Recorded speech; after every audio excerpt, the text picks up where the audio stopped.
All right, let's call to order the Sparks City Council meeting for June 8th with a roll call. Mayor Lawson. Here. Council members Abbott. Here. Vanderwell. Here. Anderson. Here. Bybee. Here. Rodriguez. Here. City Attorney Duncan. Here. City Manager Louthan. Here. We do have a quorum. Thank you. Okay, so we have an invocation speaker, Pastor Jordan McDermott from the Crosswinds Assembly of God.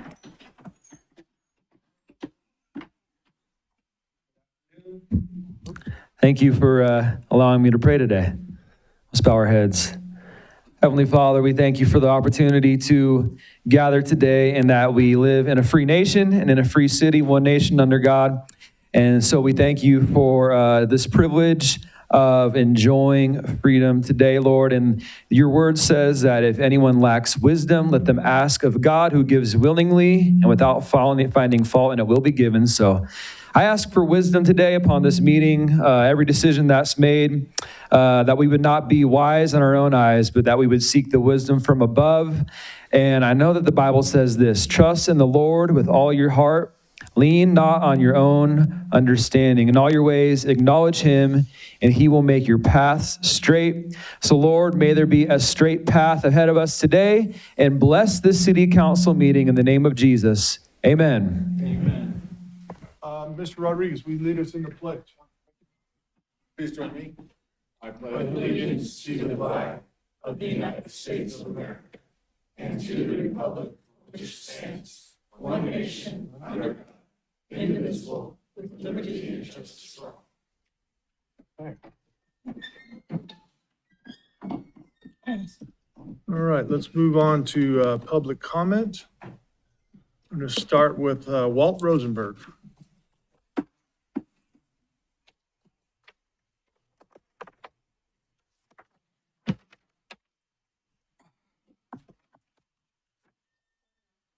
It's on? Oh, thank you. Mayor Lawson, city council members, city clerks, city attorney. The only question I have a question, and is what is the city doing it with regards to data centers?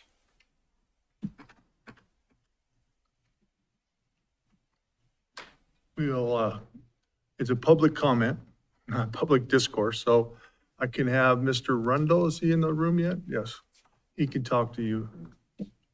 Walt. Okay, I'll wait until he comes up. Or is he coming up? No, he's not going to come up, Oh, but he okay. can meet you in the hallway and tell Okay, you I'll what's talk going to him on. out in the hallway. Thank you. You're welcome. Thank you very much All right, for what you folks are doing for the city of Sparks. thank you, Walt. Thank you. You're welcome. Catherine Pugh.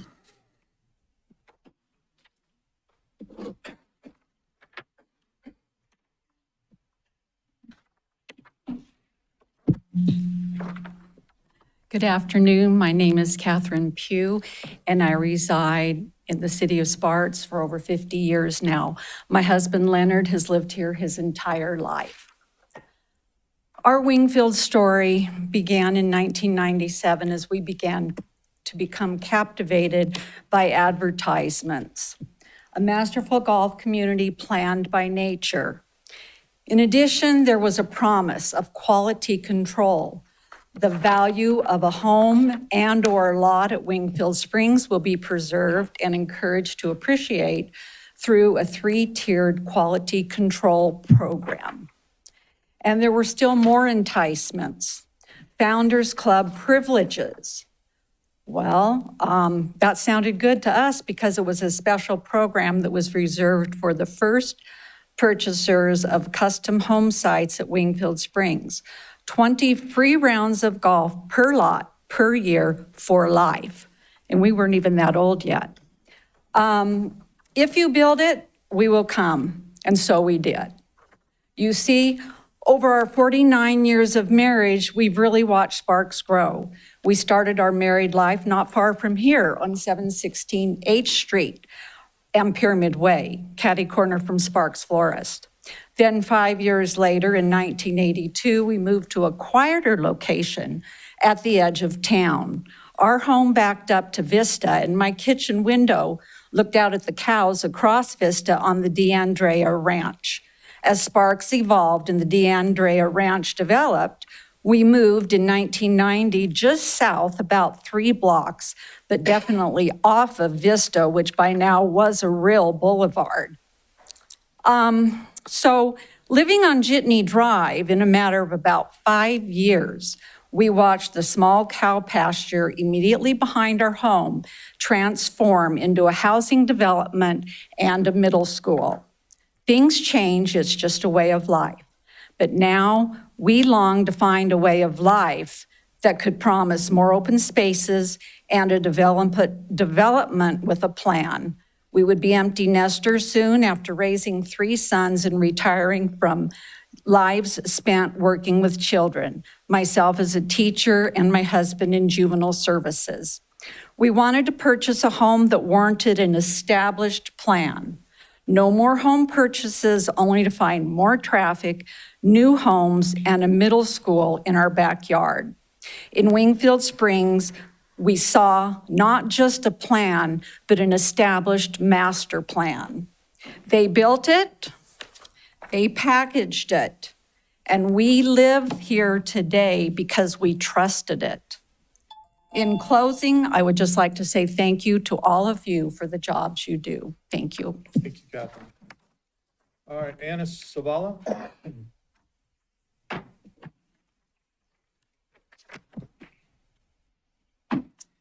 Good afternoon. My name is Anna Savala. I am part of the 2026 Reno Sparks Chamber leadership class. And actually, I just came to introduce myself and then say thank you to Mayor Lawson for coming and attending one of our classes a couple weeks ago. Thank you. Always my favorite thing to see our future leaders in that class. Okay, anyone else in the public wishing to speak at this time? Seeing none, I'll bring it back to the dais. Let's move on to approval of the agenda. Any additions, corrections? If not, let me know. Mr. Rodriguez, I move to approve the agenda as submitted. Mr. Abbott, Second. got a motion and a second. Any further discussion? Seeing none, please vote. Motion carries unanimously. Approval of the minutes. Any additions, subtractions for the approval of the minutes? If not, I'm looking for a motion. Ms. Vanderwell, I move to approve the minutes of the regular Sparks City Council meeting for May 26, 2026. Ms. Bybee. I'll second that motion. We got a motion and a second. Any further discussion? Seeing none, please vote. Motion carries unanimously. Number 7, announcements, presentation, recognition items, and items of special interest. Mr. Manager, or Madam Clerk, boards and commissions vacancy announcement, Sparks Civil Service Commission. Thank you, Mayor. There are 2 vacancies on the Sparks Civil Service Commission, each for a 3-year term. Members must be Sparks residents. Members cannot be city employees, a member of the city council, or appointed to another board or commission of the city, or related to one within the 3rd degree of consanguinity. Applications will be accepted until June 10th, 2026 at 5 p.m. Persons interested in serving on any board or commission should complete a community services application online at the city's website, www.cityofsparks.us/get involved. Simply complete the volunteer application form and click submit. Thank you. Thank you. 7.2, proclamation for Juneteenth. Do we have anyone here for that? Come on down. We'll read the proclamation, and then we'll have you say a few words. And Diane, you have that one? I do. Okay. Thank you.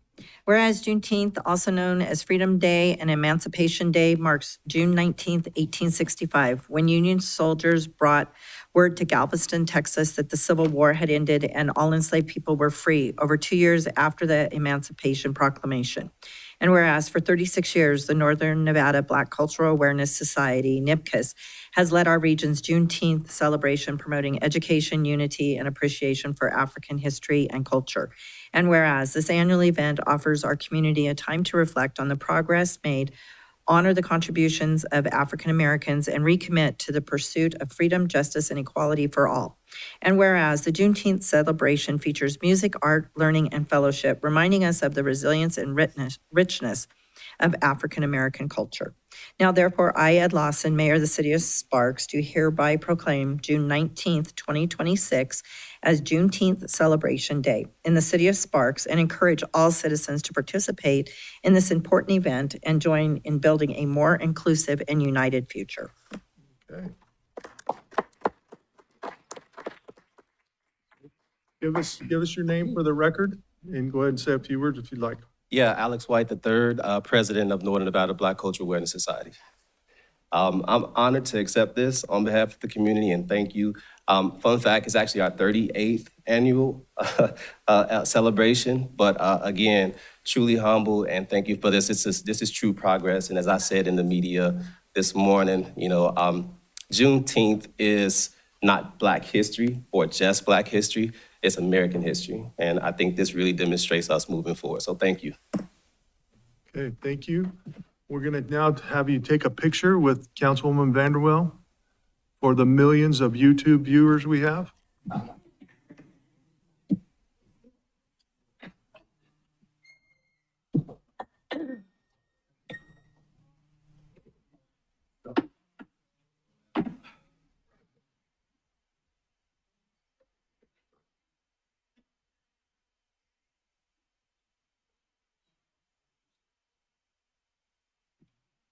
Okay. Sorry, we're going to move on to 7.3, Scoliosis Awareness Month. Mr. Abbott, we gave you the proclamation with the large words in it. I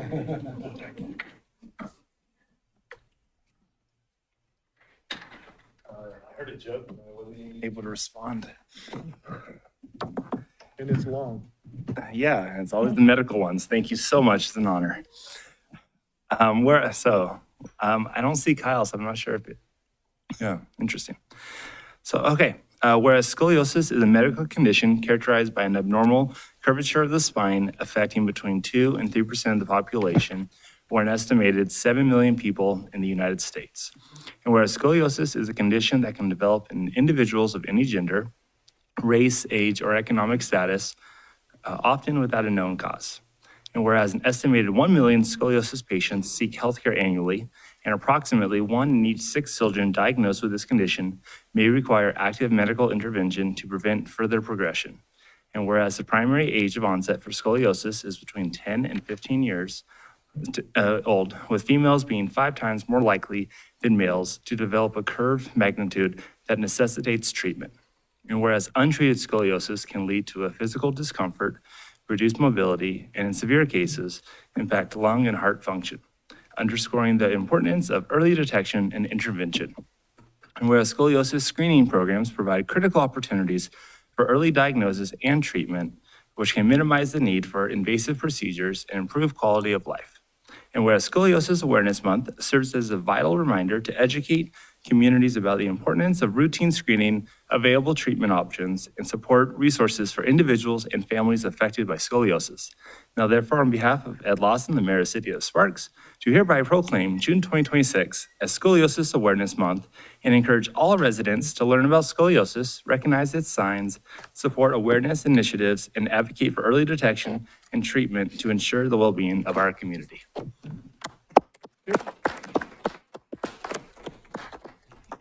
Okay, let's move on to consent items. Anyone wishing to pull a consent item? If not, I'm looking for a motion. Mr. Anderson, Move to approve consent items 8.1 through 8.6 is submitted. Mr. Abbott, Second. got a motion and a second. Any further discussion? Seeing none, please vote. Motion carries unanimously. 9.1, general business, consideration, discussion, and possible approval of the mayor's appointments to the Sparks Parks and Recreation Commission from the following pool of applicants listed in alphabetical order: Myrna De Lira Lopez, Terry Frugoli, Cody Martin, Gabrielle McGregor, and Jill Short. I've asked to appoint Terry Frugoli, Gabrielle McGregor, and Jill Short.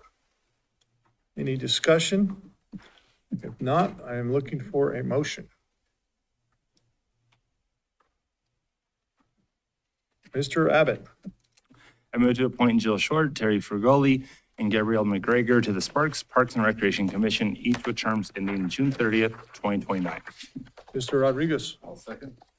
Got a motion and a second. Any further discussion? Seeing none, please vote. Motion carries unanimously. All right, 9.2, consideration, discussion of possible award of a bid number 25/26-010 for chemical supply and delivery contract AC 6203, to Pioneer Americas LLC to supply sodium hydrochlorate to the Truckee Meadows Water Reclamation Facility for an estimated first-year annual cost of $3,017,000, with Sparks' share being $1,146,460. Casey? Good afternoon, Mayor Lawson and members of council. For the record, Casey Menzer, Treatment Plant Director at the Truckee Meadows Water Reclamation Facility. So this item before you is the result of a recent public bid where we're looking to get Pioneer Americas under contract for the supply of sodium hypochlorite, also known as bleach. Bleach is a necessary chemical for Tumwharf, where we use it to disinfect the wastewater of pathogens such as bacteria and viruses. Disinfection is required to meet both Tumwharf's surface water discharge and effluent reuse permit requirements. This year has been particularly challenging with regards to bleach prices and our existing supplier. We have seen dramatic cost escalations over the course of this fiscal year. Our current supplier used to manufacture bleach, but no longer does so in our region. So they're effectively just a chemical distributor to Tumwharf. And it's made them a lot more susceptible to market variability. In an attempt to get more competitive pricing, staff held a public bid for this particular chemical. We received 3 bids, with Pioneer Americas being the lowest responsive bidder at $4.31 a gallon. Just by a point of comparison, our existing supplier bid $5.05 a gallon. On an annual basis, the difference between Pioneer Americas and our current supplier is $500,000.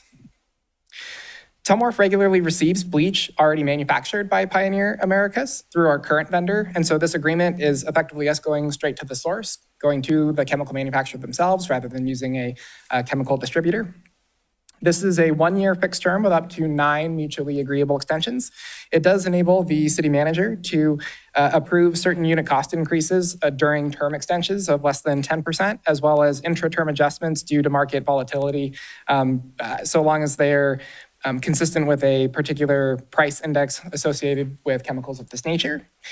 I just really want to recognize the collaboration between the City Attorney's Office with Mr. Brandon Sendall and the Community Services Department with Mr. Brian Kaysen. They were tremendously helpful and helped us get this bid across the finish line. With that, staff recommend award, and I'd be happy to answer any questions. All right, questions from the council. Ms. Bybee?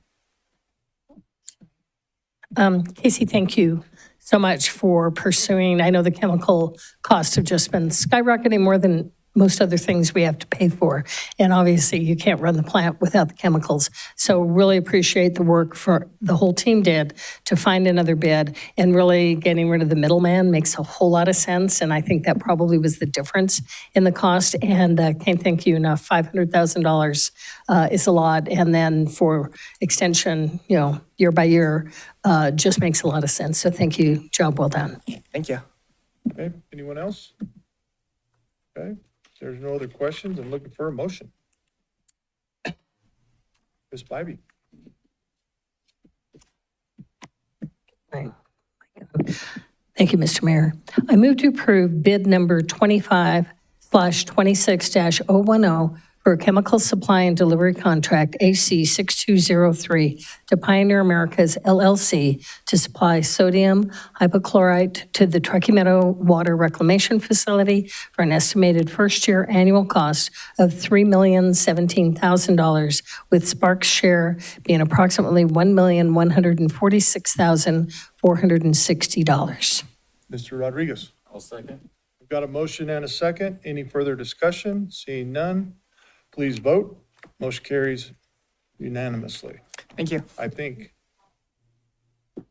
It did? Yeah. Yes. Okay. All right.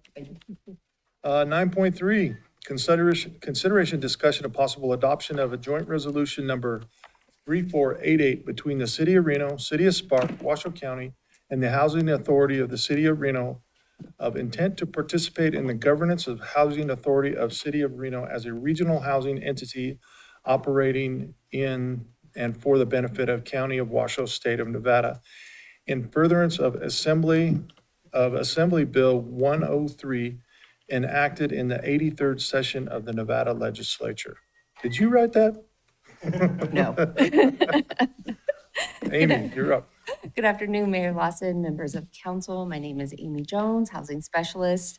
I am before you today recommending approval of the joint resolution between the City of Sparks, City of Reno, Washoe County, and the Reno Housing Authority regarding the city's intent to participate in the governance of the Reno Housing Authority as a regional housing authority, thereby creating the Truckee Meadows Housing Authority. The Reno Housing Authority is governed by NRS Chapter 315. During the 83rd session of the Nevada Legislature, Assembly Bill 103 was enacted and amended Chapter 315, authorizing the creation of a regional housing authority in a county whose population is over 100,000 but less than 700,000, which is applicable to Washoe County. The Reno Housing Authority was initially created by the City of Reno in 1943 and is governed by a 5-member board. The board members are appointed by the Mayor of Reno in concurrence with the Reno City Council. Washoe County and the City of Sparks by resolution also recognized the need for a housing authority and authorized the RHA to operate within their respective jurisdictions. The RHA's programs and affordable housing properties do benefit the City of Reno, City of Sparks, and Washoe County. Additionally, upon creation of a regional housing authority, AB 103 revises the structure of the Housing Authority Board of Commissioners from a 5-member board to a 7-member board. To create a regional housing authority under AB 103, the governing bodies of the City of Sparks, City of Reno, and Washoe County shall adopt a resolution identifying the following: the intent to regionalize some or all of their powers, a reference to the development plan for transitioning any existing authority to a regional authority, the geographic scope of the regional authority, and such other matters as the governing body is determined to be necessary or advisable. The 3 jurisdictions are in agreement that this is in the best interest for the region to create a regional housing authority, and through their respective city managers and legal counsel, they collectively drafted the joint resolution before you today. AB 103 does stipulate the adoption, AB 103 stipulates that upon the adoption of the resolution by the governing bodies creating a regional housing authority, the existing housing authority must be dissolved. This raised concerns for the housing authority due to their designation as a moving to work agency. MTW status allows the RHA administrative and programming flexibilities to best meet local needs.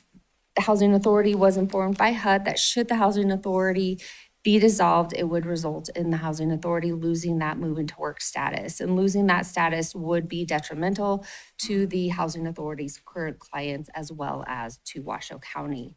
So it was discussed among the 3 jurisdictions and the RHA that the language of dissolution of the Housing Authority would need to be revised in the next Nevada legislative session. However, the creation of a regional housing authority could proceed pursuant to AB 103 and along with the creation and appointment of a 7-member board. Upon the creation of the Housing Authority in 1943, a 5-member Board of Commissioners was established to provide governance of the RHA operations.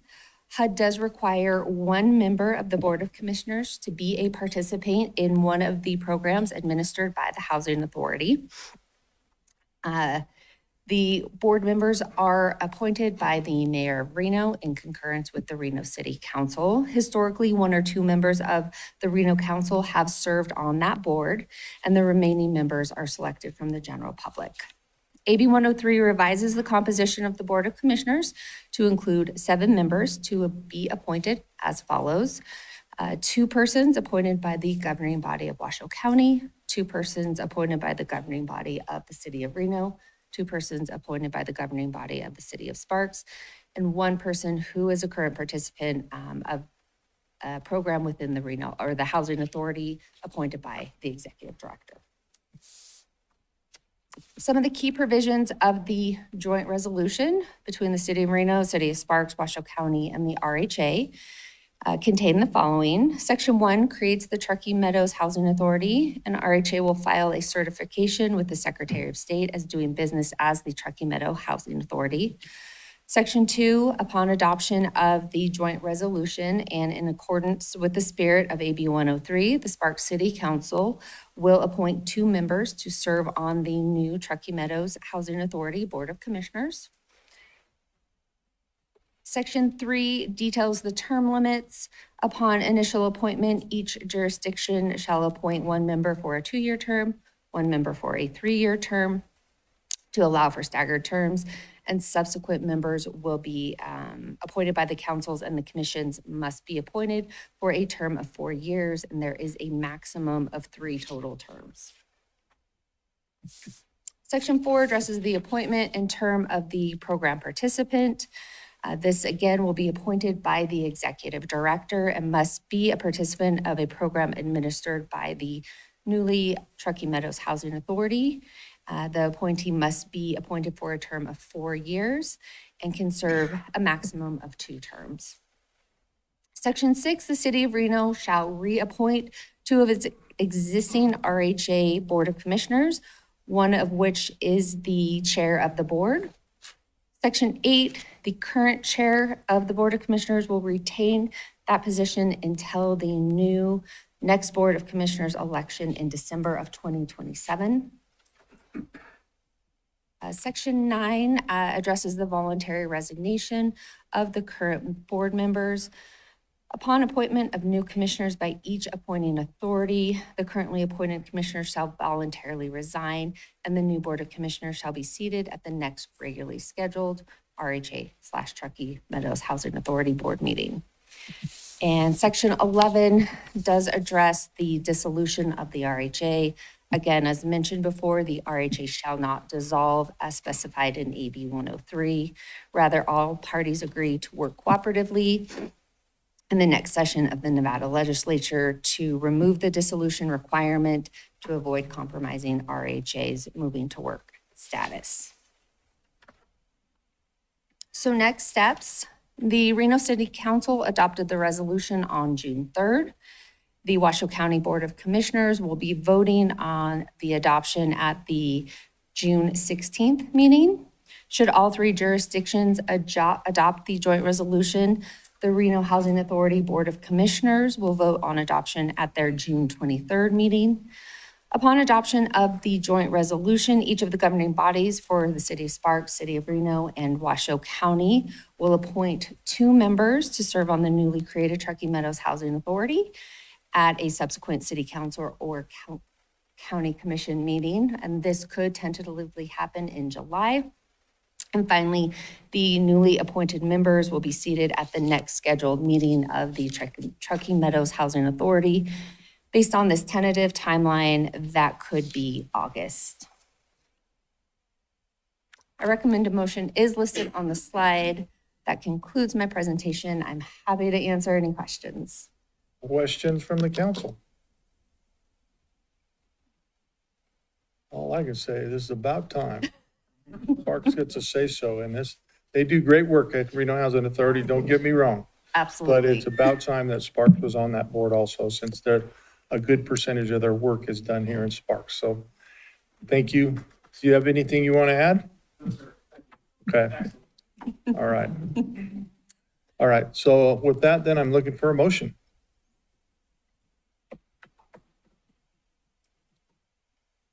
Ms. Vanderwell. And I'm happy to make this motion. I do want to thank staff and RHA and everybody else for making this, and also Assemblywoman Natha Anderson for carrying it.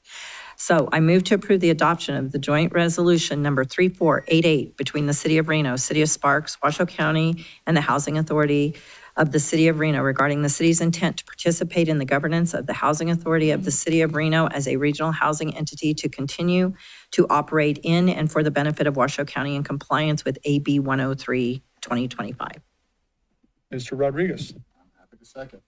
I've got a motion and a second. Any further discussion? Seeing none, please vote. Motion carries unanimously. Thanks, Amy. Madam Clerk, 10.1, a public hearing. Thank you, Mr. Mayor. This is the second reading, public hearing, discussion, and possible action of Bill number 2856, an ordinance amending Chapter 12.44 of the Sparks Municipal Code to approve the Regional Transportation Commission's Regional Road Impact Fee, 8th edition land use assumptions, proposed capital improvements plan, associated fees, and the updates to the General Administrative Manual, and providing for other matters properly related thereto. Mr. Rundle. Mr. Mayor, Jim Rundle, Community Services Director. We have our colleagues here, Mr. Wilbeck from RTC. This is an item that goes to all the 3 jurisdictions of Sparks, Washoe County, and Reno on how we approach regional road impact fees. Here we are on the 8th edition. So Mr. Wilbeck will give a presentation on how this works. It's an ordinance, so we're asking for the council's support on this. Your staff does recommend approval on this, Mayor. Okay. Do you know how to pull that up? No, I have no idea. Let's see.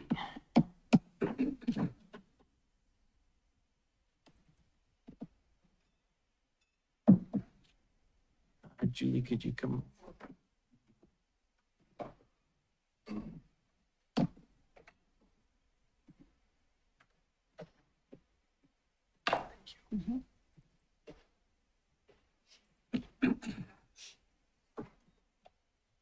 Or do you want the PDF? It's either one. You don't care? They're both the same.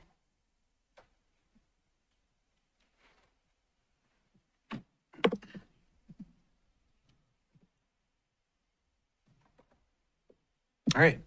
Good afternoon, Mayor Lawson and city fellow council members. My name is Jeff Lebrechter with RTC Engineering. I'm here to give a quick update on our 8th edition update of the Regional Road Impact Fee Program. So a quick overview of what the Regional Road Impact Fee Program is. Essentially, it's a funding tool that collects funds for when new development comes online and we need to address the added demand that those improvements create on our regional road network. So we use those collected monies to create regional road capacity improvements to our community. The program itself has several advantages and as well as a couple limitations. Really, in essence, it's identified as a funding mechanism that allows development to pay its fair share. It's a tool that's been in our community for quite some time, and it's kind of viewed by the community as an equitable system to collect those funds to pay for roadway improvement projects.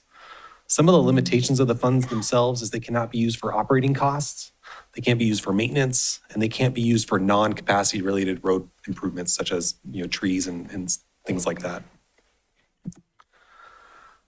The program has kind of a hierarchy of oversight, starting with NRS 278B, gives the program guidance through the Nevada state law. Your local government, as well as the City of Reno, Sparks, and Washoe County have enacted ordinances. That's what we're here today to update, that allow the enaction of the impact fee program. And then as a collective between Reno, Sparks, Washoe County, and RTC, we've entered into an interlocal cooperative agreement that identifies kind of the roles, responsibilities, and of operating the program. At the program level, there's 2 main documents that we use to kind of administer the program. First is the General Administrative Manual. That's kind of our guidelines of how we as staff operate the program, as well as the community members who then use, pay fees and understand how that fee structure works. And then the Capital Improvement Plan. That's the backbone of how we understand the improvements that are needed in our community and then what the costs of those improvements are. So why we're here today is really to update the program. Through that ICA, it identifies RTC as the responsible party for initiating that update. We do that immediately after the RTP is updated, so that's the Regional Transportation Plan. And that's the kind of backbone planning document that we use through the enaction of the RIF program. So it kind of has the planning backbone to it. Also in the RTP is the list of capital improvements that are attributable to new development. So there's a lot of planning work that goes into the RTP that kind of helps get us along to understand what is needed to help facilitate new development in our community. And then again, at the program level, we have a technical advisory committee, and that includes members of your staff, Reno, Sparks, Washoe County, as well as members of the private community to kind of represent and understand how does the program work? How is it, what do we need to work on? Where's any kind of shortcomings or gaps that we need to address to make the program work well for staff, communities, and well as the private community? This is a kind of a flow chart that helps identify how the program and the fee structure is calculated and understood. And really what I want to take away from this is kind of the different colors of the flow chart. So red is the TMRPA. We're using a lot of their information to kind of understand how the community is growing, what's going on there. And the green is RTC planning's work through the RTP and the travel demand model. From that, we understand what that long-range plan is, and then the growth that's kind of coming in to our area. And then the blue is our RIF TAC and the RIF program level work, where we're looking at a 10-year horizon. We're understanding the costs associated with that, the improvements that are needed in that 10-year horizon. And we ultimately get to what would be a fee schedule based on different land uses, so a house versus a restaurant or a warehouse. So I have a couple slides here to kind of talk about that flow chart. And the first one is what TMRPA does. So TMRPA has a predictive model or a predictive growth model that looks at how is new development coming on in our community. They look at the consensus forecast. They look at kind of what's in tentative map, what's in final map. They start to understand what does the future have and kind of what is the timeline of when these properties or development is going to come online to really get a count or a quantify what are the new number of houses and the future employment that our region has the potential for. So once we start to understand that growth, we need to start kind of looking at like, how do we measure that growth in the transportation world, right? So I'm an engineer, I love acronyms and numbers. So we want to get it to a service unit that we can understand and measure where growth is occurring and how it's occurring. So for the RIF program, we use a metric called VMT, which is vehicle miles traveled. That's kind of an aggregate number that identifies the number of vehicles on our roadway network and then the distance they're traveling. So it's kind of an aggregate number that represents those two things. So we use that as the measured unit in our RIF program. And then to kind of further that, we have a travel demand model that looks at that growth model, kind of looking at the VMTs that are occurring on our network. Remember the number of trips and the length of the trips. And we separate our area, or our region, into lots of TAZs, which is traffic analysis zones. So those are kind of like zones that all connect to major kind of collector roads. And we measure the number of trips and the length of the trips from one TAZ to another TAZ. And we aggregate that into a gigantic model to understand what is the current capacity of our network, how much of our network is being used, and then when development comes online, how much of that capacity, that excess that we have, is being consumed by development, and how much more do we need to then meet that added demand. So that travel demand model goes into our regional transportation plan, and that's again where we have our 10-year look of what are the improvements that are needed to facilitate that added growth from the travel demand model. NRS also requires that we have specific zones that we're looking at growth in. So for our area, we have 2 service areas, a north and a south, and that's separated by Interstate 80. So through all that planning, TMRPA, all that work, we get to this kind of simplified chart where we're understanding what is the total cost of the RIF share, what's attributable to new development and total cost, how that's separated between the 2 service areas, north and south, and then what is the VMT growth by service area to ultimately get to $1 per VMT per service area. And then this is a very complex, busy slide, so I won't go through all of it, but really what I wanted to kind of highlight here is the difference. This is a graphic that shows how we take that VMT, the total cost of the capital improvement, and then attribute those to different land uses. So an easy one to look at is a single family house. Currently we're in 7th edition, year 4 indexing, which is kind of on the right side of the screen. And we're transitioning to the 8th edition. And really the cost difference there is it's a slight decrease in what the impact fee for a new home would be. A couple of them are increasing, a couple are decreasing. And really the change that we're seeing here is every year or every couple of years, new guidelines are published. And for this program, we use a lot of information from the ITE, which is the Institute of Traffic Engineers, to understand how new developments are growing, how many trips are being generated out of like a McDonald's or a Starbucks. And we apply those new fresh rates to the different land uses. And that's really what we're seeing in terms of the changes here. So kind of a quick summary of differences between the 7th edition that we're currently operating under and the proposed 8th edition. For the CIP program, we're seeing a roughly 2.5% on average decrease in fees, but we are seeing a higher cost in capital for our improvements. And we're seeing a slight decrease in VMTs over the 10-year planning horizon. Our RTC planning group did an updated travel demand or a household study to understand how people are taking trips.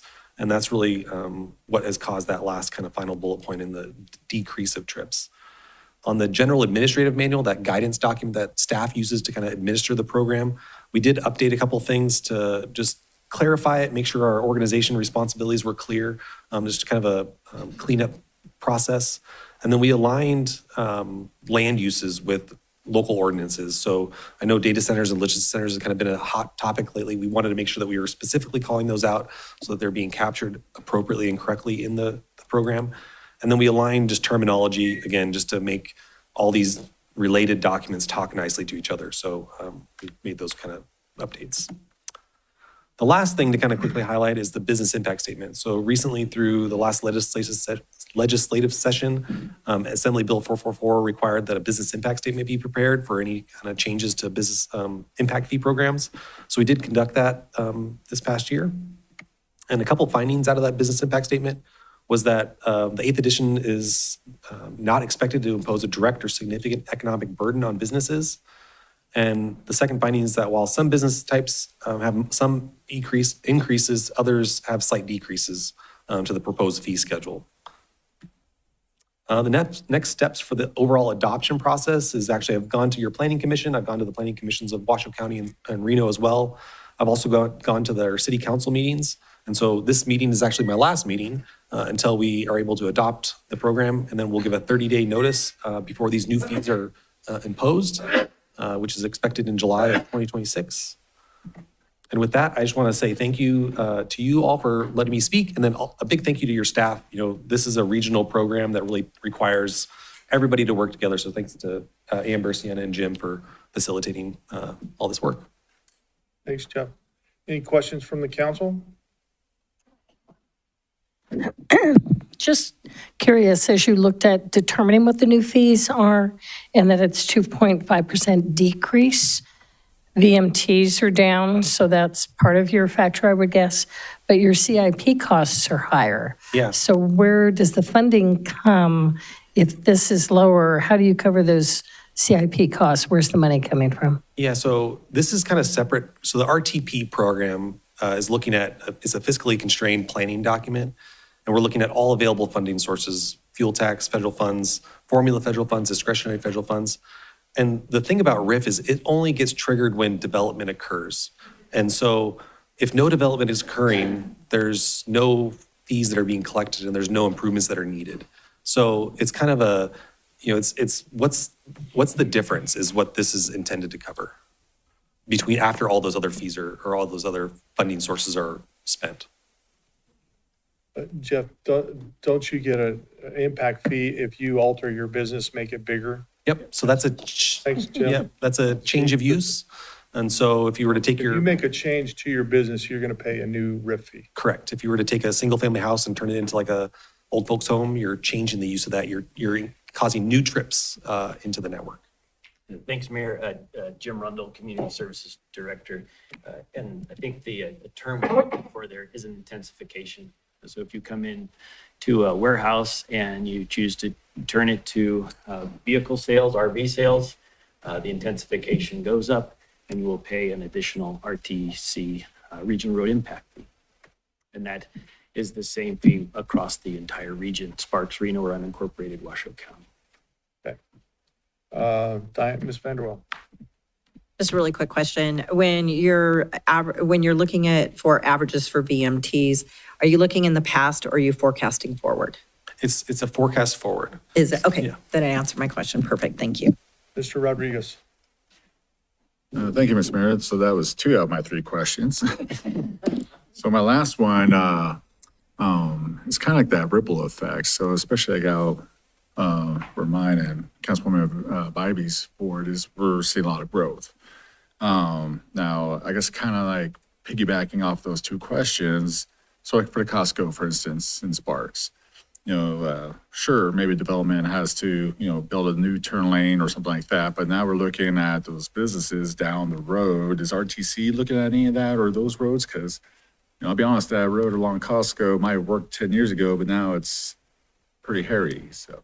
Yeah, so I think there's, probably layers to the question and there's layers to the answer in the sense that the RIF program's really, there's a whole separate part of planning that's going on that's looking at all those types of things of where do we think growth is occurring? How do we plan improvements? We don't, our community doesn't plan forward necessarily improvements. We want to do the improvement at the right time. So through all the other work that RTC planning is doing of identifying where capacity is needed, we're trying to plan that out. Like Sparks Boulevard is kind of a good example where Sparks Boulevard, we planned it so that the capacity was going to get to its peak and then we're going to build and allow it to continue to grow. A lot of our work kind of follows that process. Does that answer your question or? Councilmember Rodriguez, if I can add on to that. What's your name, Jim? Still the same, Mayor, same item, right? Yeah, not Mudd. You spell it with a M, M-U-D-D? Jim Rundiele, Community Services Director. Rundiele. Councilmember Rodriguez, the TAZs that Mr. Wilbert talked about earlier in the presentation are looking at the out into the future development in Sparks. The consensus forecast that regional planning develops is looking at employment, looking at commercial, and looking at additional residential units and how many trips that will provide for into the future. So when we look at collaboratively RTC, your Sparks staff, and we're looking at those intensifications of greenfield development or potentially even adaptive reuses of development, what we look at is when something comes in of a certain size, they might put in additional infrastructure to accommodate for those future uses you're talking about. When they do that through the Region Road Impact Fee, they can receive waivers. And so that project of record may overbuild what they need as a development, but then they don't come in with their building permit and pay for an RTC impact fee. They actually get waivers because they put on additional infrastructure from what they should have to put in. Awesome. All right. Thank you. Thanks. Okay, anyone else? All right, with that then, this is a public hearing. So let's open it up to the public. Anyone in the public wishing to speak on this item? Seeing none, I'll bring it back to the dais. And we are looking for a motion.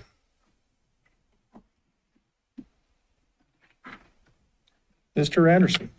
I move to approve Bill number 2856, an ordinance amending Chapter 12.44 of the Sparks Municipal Code to approve the Regional Transportation Commission's Regional Road Impact Fee 8th Edition Land Use Assumptions Proposed Capital Improvements Plan, associated fees, and updates to the General Administrative Manual, and providing for other matters properly related thereto. Ms. Vanderwell. Second. Got a motion and a second. Any further discussion? Seeing none, please vote. Motion carries unanimously. Thank you. 10.2, public hearing, Madam Clerk. Thank you, Mr. Mayor. This is public hearing consideration and possible approval of an agreement for professional legal services with Whitmore Law PLLC, AC 6201, on an as-needed basis as determined by the city manager and city attorney within the city manager's budget authority for the remainder of fiscal year 26 and fiscal year 27. Good afternoon, McCormick. Mr. Mayor and City Council members. For the record, I'm Allison McCormick, your Assistant City Manager. Today, I am seeking your approval, as Madam Clerk mentioned, of a professional legal services agreement with Whitmire Law. The hourly rate, as stated in the agreement, is $400 an hour, which is a discount from their private sector rates. This does require a public hearing under our charter. With that, I am happy to answer any questions. Questions from the council? Yes, Mr. Rodriguez. Thank you, Mr. Mayor. I guess what's the cap on this that we're looking at? I saw that was like $400 an hour, and that's, dare I say, fair. But to how much? Up to the city manager's budget authority. So we budget annually a certain dollar figure for outside legal expenses, and it would be up to that. The District of Public, what is that? I believe it's $350,000 for this fiscal year. That is for all outside legal, however, and we do have other agreements with other law firms to provide services in other areas. So that's a cumulative total. Thank you. it's important to know there's not, that money's just not sitting somewhere. Anyone else? Okay. Oh, Ms. Vanderwall. I just have a really quick question. So what Whitmar Law does, do we not have an agency up here in the north that does it? Whitmire Law came highly recommended by one of the other firms that we work with in Southern Nevada. That's Marquis Auerbach. They specialize in some employment matters and handle some of those for us. And they recommended Whitmire. Okay, so I guess my question is here then, so we're getting contracts on referrals versus sending an RFP out, Yes. correct? Okay, so is this just standard practice or are we gonna just do it on referrals? Doing it on referrals has been the city's practice as long as I've been here. If the council wants to give alternative direction moving forward, we're happy to do Okay. something different. Okay, thank you. Okay, anyone else? All right, this is a public hearing. Anyone in the public wishing to speak on this item? Seeing none, I'll bring it back to the dais. And I am looking for a motion. Don't be shy. Mr. Anderson. I move to approve the agreement for professional legal services with Whitmire Law P LLC, AC 6201, on an as-needed basis as determined by the city manager, city attorney within the city manager's budget authority for the remainder of FY26 and FY27. Mr. Abbott. Second. Got a motion and a second. Any further discussion? Seeing none, please vote. Motion carries unanimously. Thank you. Thank you. 10.3, Madam Clerk, public hearing. Thank you, Mayor Lawson. This is public hearing consideration and possible approval of resolution number 3489, authorizing the Financial Services Department to establish an interfund loan to the Community Development Block Grant Entitlement Fund and/or the Community Development Block Grant Fund and/or the Sparks Grants and Donations Fund from the general fund as needed during fiscal year 2026-2027. Good afternoon, Mr. Mayor and members of City Council. I'm Tiffany Pugh, County Manager for the record. With your permission, I would like to present items 10.3 and 10.4 together as they are related. No problem. Yep. These items are an annual compliance request from the Financial Services Department, where we are asking for the opportunity to establish an interfund loan for fiscal year 27, should we need it, as well as hold the public hearings as required by NRS.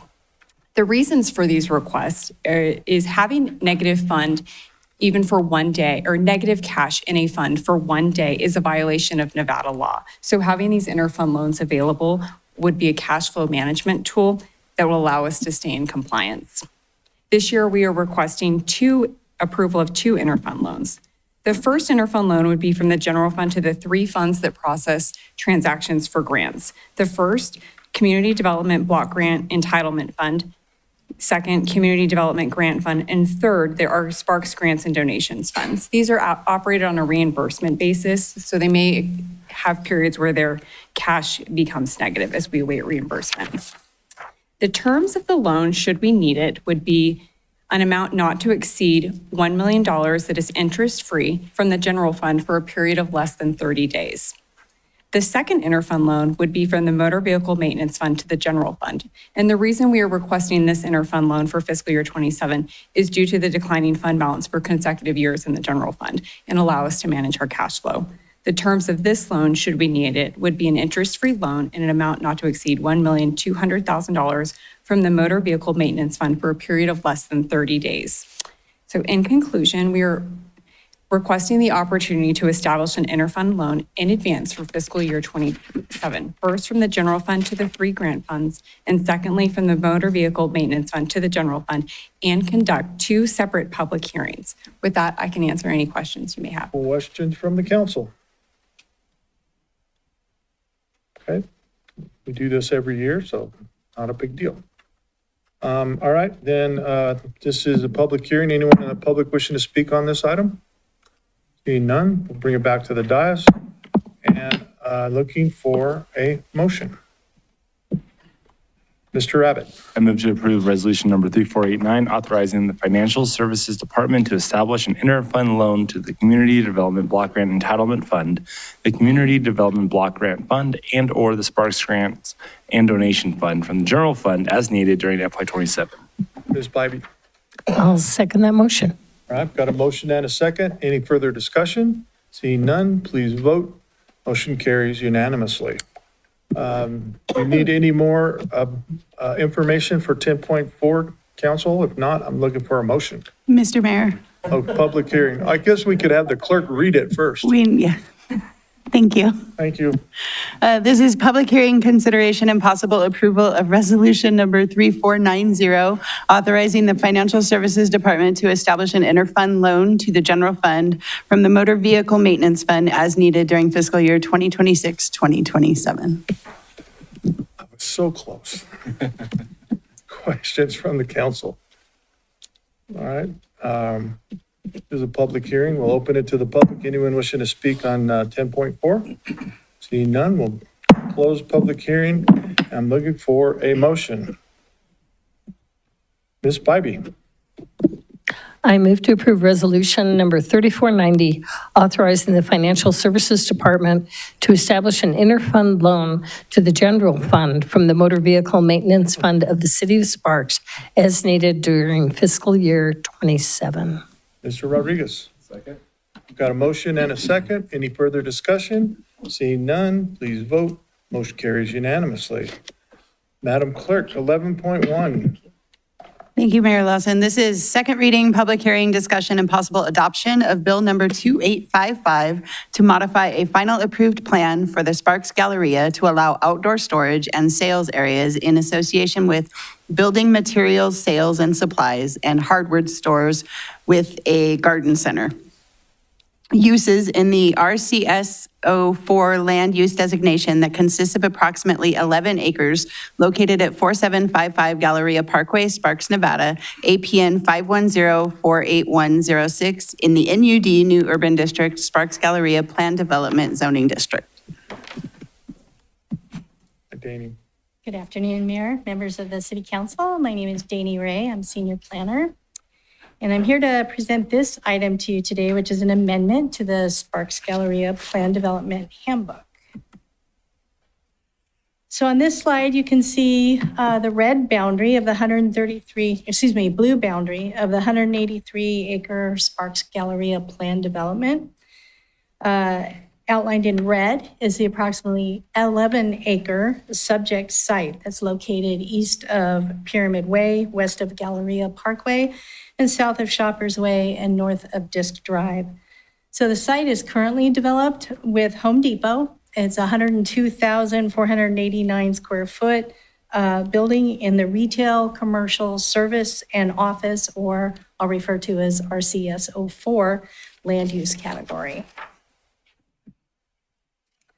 So the proposed changes to the handbook include allowing outdoor sales and rentals, as well as outdoor storage, and they're limited to two specific uses within the RCS 04 land use category for both building materials, sales and supplies use, and hardware stores, including garden centers use, providing the building is 100,000 square feet or larger.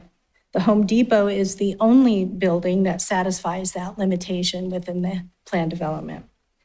Both uses would require approval of an administrative review, which would dedicate the areas where outdoor sales and rentals and storage activities may occur, and to establish the time frame for which such activities may be conducted.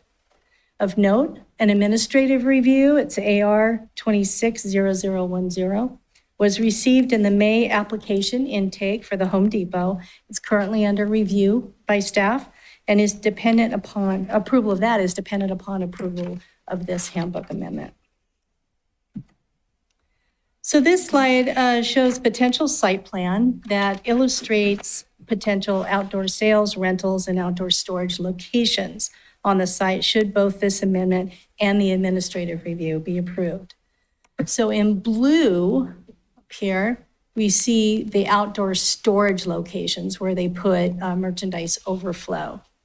In green is proposed to be the outdoor sales areas, including here, that are restricted by an actual painted area on the sidewalk per the provisions within the handbook to ensure that all of those outdoor seasonal sales and whatnot are kept away from pedestrian areas, keeping pedestrian areas clear and safe.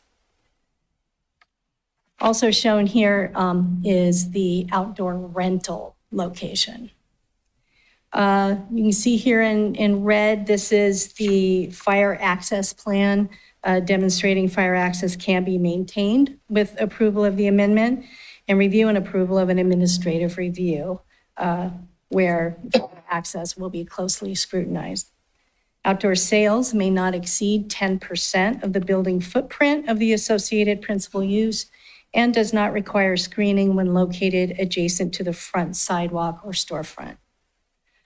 For safety, pedestrian pathways, a minimum of 8 feet in width, must be maintained and the green striping would be applied. Sales areas must remain clean and orderly while on display.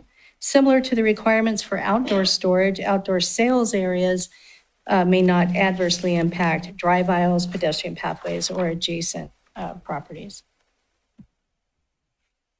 So a parking analysis was prepared by the applicant to support the proposed changes, allowing the outdoor storage, sales, and equipment and truck rental in the RCS 04 land use designation. While that portion of the shopping center includes other buildings, the parcel that is known as RCS 04 only contains the Home Depot, but there is a shared parking agreement with those other buildings. So the parking analysis took that into consideration, and that analysis is provided in your packets.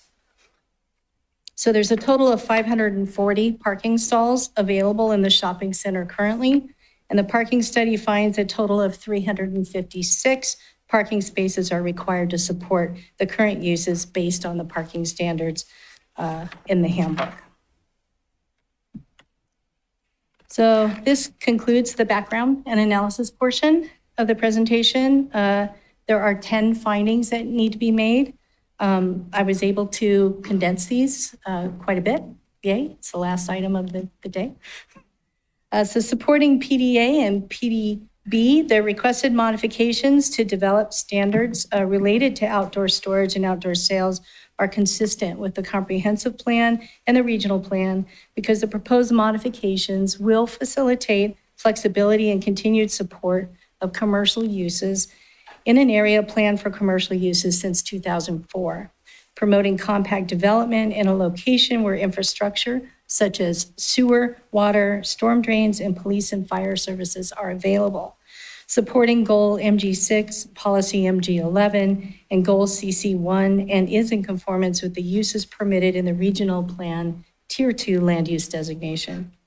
Supporting PDH, the proposed modification of the handbook use standards are not anticipated to adversely impact surrounding uses as they provide for the increased flexibility in the commercial development already allowed in the handbook. And the proposed changes will facilitate the outdoor activities associated with existing commercial uses in the RCS 04 land use designation. And finding PDC fiscal impact analysis was not required because the proposed modifications do not materially change the type or amount of development permitted in the handbook.